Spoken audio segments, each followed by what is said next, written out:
but that there is a greater truth to our fundamental being. The very being of being, the very essence of our being is composed of natural bliss, ānanda. This liberation from the conditionings. I am not talking about some mystical states here, and of course this will also support the mystical states.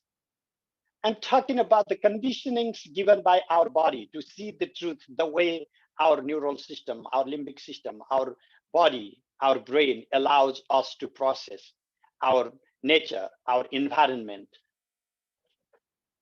and also our culture, the way it makes us process reality. What do we do? How can we face fear in a positive way, in a constructive way, that it helps us go beyond fear and accept the basic nature of our being? If you ever go to Kathmandu, because it comes vividly to my memory, there is this Kala Bhairava, an image of a ferocious deity standing, confronting your gaze, for he has 3 glaring eyes, and he's the death in the body, Kala, death, also time, of course, Bhairava, the ferocious Lord,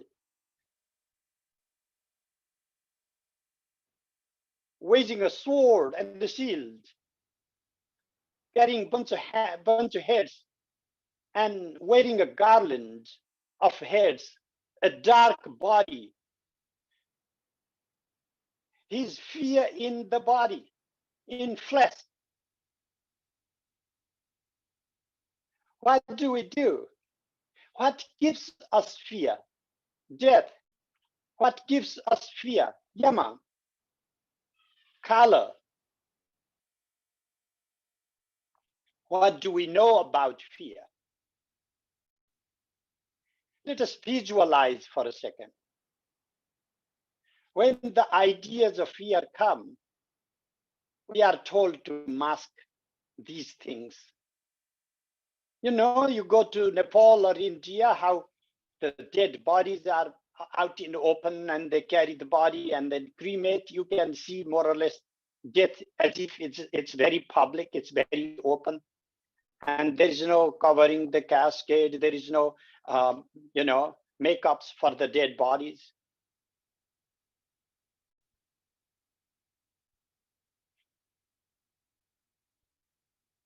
When we are processing image and language, the 2 structures that constitute our reality, the way our brain processes our consciousness, our sensations,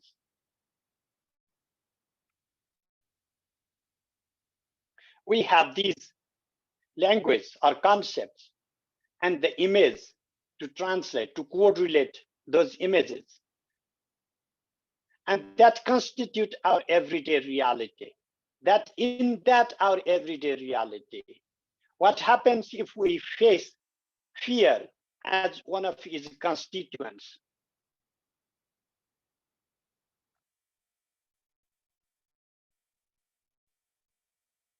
Vishasmad vatah pavate vishodeti surya vishadindrascha agnischa mrityur dhavati panchama. Even going to the natural phenomena, that we confront fear in such a way that our everyday life is a drive, running away due to fear. We stop running away at the moment we start thinking for the first time. We get desire to know, desire to understand what is the basic constituent that makes me, me. Not the ego, not the projected reality, and not the fears that torment me from every single corner in my everyday life. But what is the basic nature of my being? These questions confront a young man, Bhrigu, and he goes to his father, Varuna. Father, please teach me the truth. What is it? What is the truth?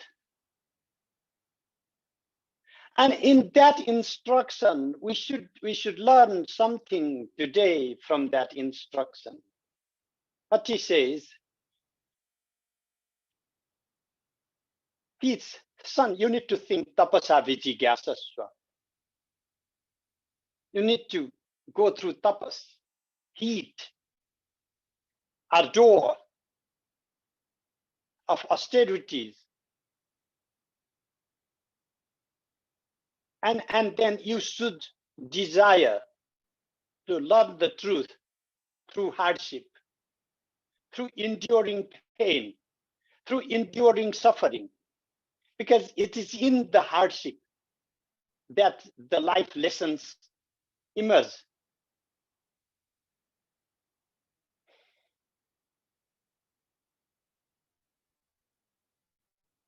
In this endurance practice, Bhrigu first encounters Annam Brahmeti Vajanat.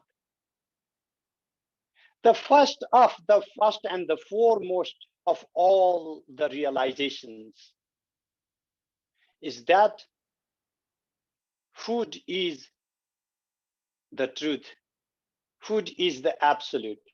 Food is the bliss. And stressing on food first in this combating calamities, because today we may have a disease. Tomorrow, the very lack of food will be a bigger disease for the humanity.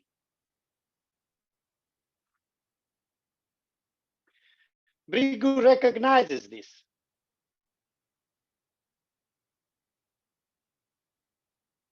We come from food and we go back to food. In this chain, we are constructed by food. His father does not reject his realization. The only thing is, there are deeper layers of the reality. Sometimes we get confused when we say there is something deeper than we reject, as if the apparent is not real. Like a child goes in front of a horse, like looks from a side and sees only 3 feet, and he counts 1, 2, 3, and then say, horsey has 3 legs. And we say, no, not that, not that. Look behind, look behind. Just think that the hind leg you are seeing, think like, just don't look at that, just look behind. So when we are suggesting there is another leg hidden by what is apparent, we are not saying ignore all these 3 feet because they do not mean anything. But look behind, there is the 4th state. So I am Atma Chatuspati. This self, the Atman, has 4 quarters, 4 parts. And when we say, look beneath, go deeper, and there is the 4th state that you are not seeing right now, that does not mean that the visible 3 parts are not real. It would be dumb to conclude that only the invisible, the horizon, behind the horizon, the 4th leg is the only real leg of a horse, and those 3 do not exist in reality. When Bhrigu goes deeper, he realizes prana.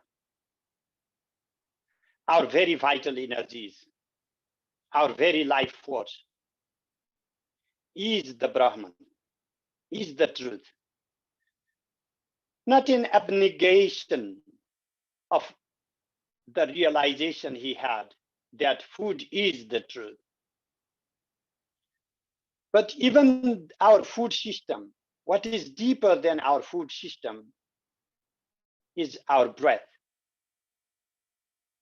is our oxygen processing, is the life energies that flow through our veins, throughout nerves, and through every single cells.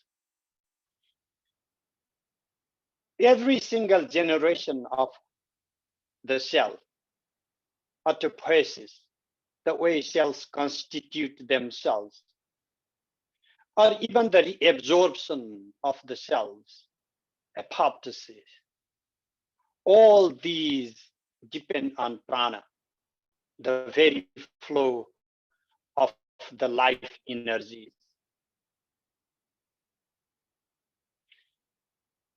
But then Vrigu is forced to go deeper. Manas, mind.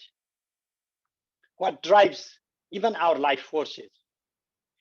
What is beneath? What is the deeper truth? Again, not in denial of prana and not in denial of the body, of anna, but looking for something deeper, a higher phenomenon that rests on the epiphenomena of the body and the vital energies, is the mind, manas. That is what sustains the breath, what sustains our food system or the body, the flesh. And it is for the sake of the mind that sometimes we reject the pleasure for the breath. We become speechless if our mind is intoxicated, is focused on something. Or we sometimes negate our body for the pleasure of our breath, or for the pleasure of our mind. We negate our bodies.